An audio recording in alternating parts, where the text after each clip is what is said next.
मेरे चैनल पर आप लोग का स्वागत है। ये बेटी का विवाह गीत अच्छा लगे तो लाइक शेयर और सब्सक्राइब कीजिएगा, कमेंट भी करके बताइएगा।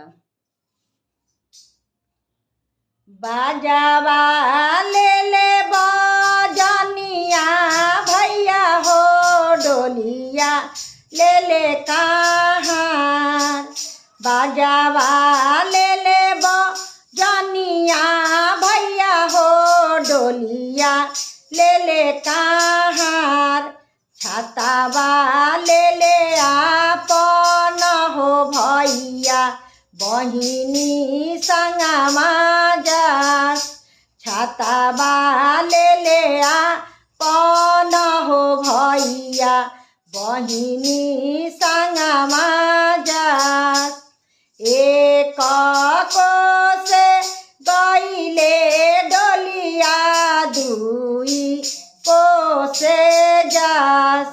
एक कोसे गईले डोलिया, दुई कोसे जास।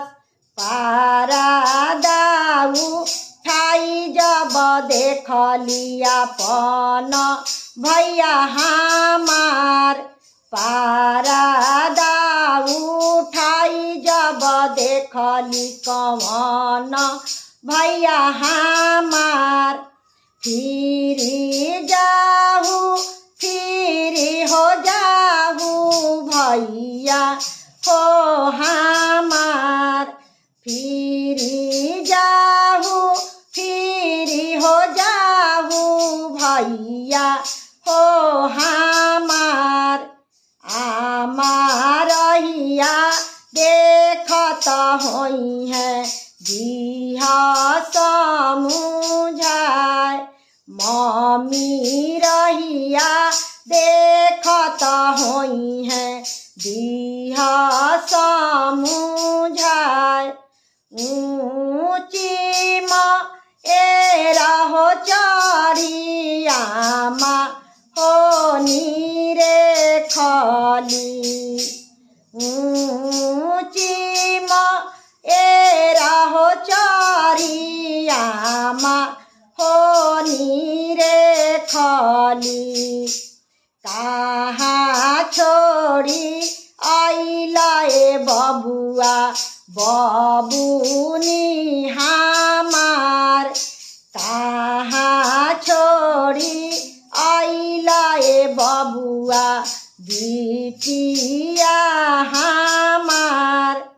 चुप हो चुप हो खयामा हो हमार। चुप हो चुप हो खयामा हो हमार। जेकरा संगे बियाहलु हो आमा, से हो लिहले जास। जेकरा संगे बियाहलु हो मम्मी, से हो लिहले जास।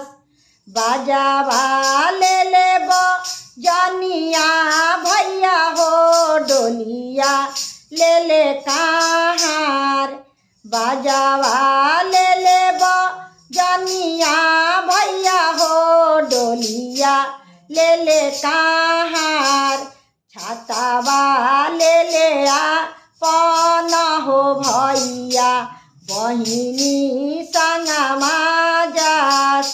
छातावा ले ले आपन हो भैया, बहिनी संगमा जास। बहिनी संगमा